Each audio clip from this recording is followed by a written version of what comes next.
Kinumpirma ng International Criminal Court Pre-Trial Chamber 1 ang lahat ng charges laban kay dating Pangulong Rodrigo Duterte.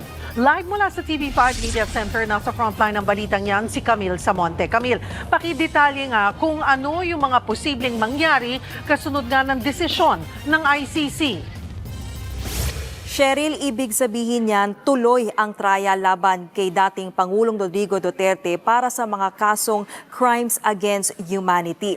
Unanimous ang naging desisyon ng mga hukom ng ICC Pre-Trial Chamber 1 para kumpirmahin ang lahat ng kaso laban kay dating Pangulong Duterte. Nakitaan daw nila ng sapat na batayan na si Duterte ay responsable sa crimes against humanity, murder at attempted murder. Ang mga krimen daw na ito ay bahagi ng malawakan at sistematikong pagpatay sa pagitan noong November 2011 hanggang March 2019. Sakop nito ang panahong naging alkalde at vice mayor si Digong sa Davao City at nang maupo siya bilang presidente ng Pilipinas nang ipag-utos niya ang madugong war on drugs. Pinagbasehan daw ng mga hukom ang kanilang desisyon sa mga ebidensya na ipinresenta ng prosekusyon at depensa noong confirmation of charges hearing nitong Pebrero. Maging ang mga isinumiting dokumento ng parehong partido at ng mga biktima na lumahok sa pagdinig.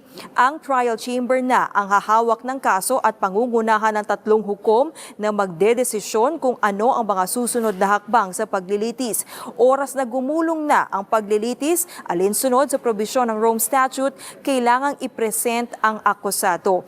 Pero pwede ring desisyonan ng korte ang ibang paraan o modalities ng pagdalo. Pwede din na maghain ng petisyon ng kampo ni Duterte para sa interim release.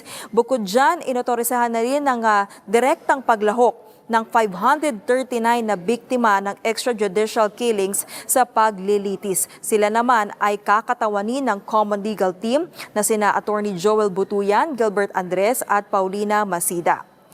Cheryl, winelcome naman ng Office of the Prosecutor itong desisyon ng ICC Pre-Trial Chamber. Patunay lang daw ito na malakas at malalim ang kanilang naging investigasyon at ebidensya.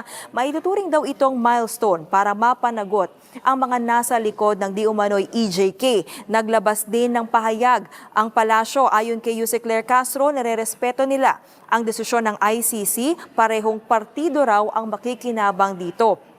Hustisya para sa akusado kung siya ay walang sala o hustisya para sa mga biktima kung naabuso man ang kanilang karapatan. Cheryl? Camille, may sagot na ba rito ang legal team ni dating Pangulong Duterte?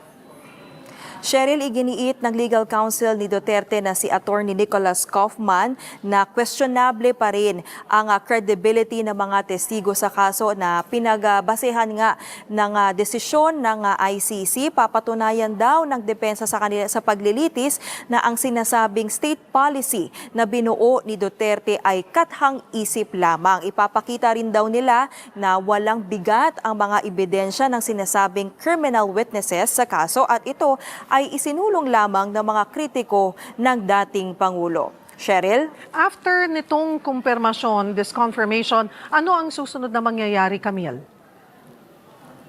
Cheryl, maglalabas na nga ng instruction itong trial chamber kasi from pre-trial, yung parang mahahawak na nga nitong kaso ay yung trial chamber. So sila na yung maglalabas kung ano yung magiging next steps.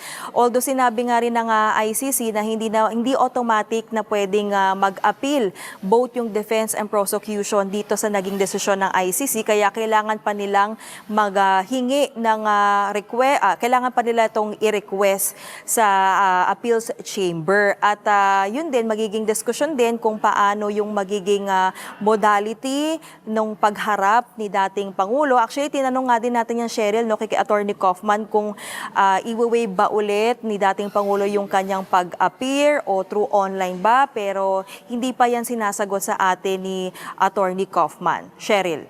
Maraming salamat, Camille Samonte.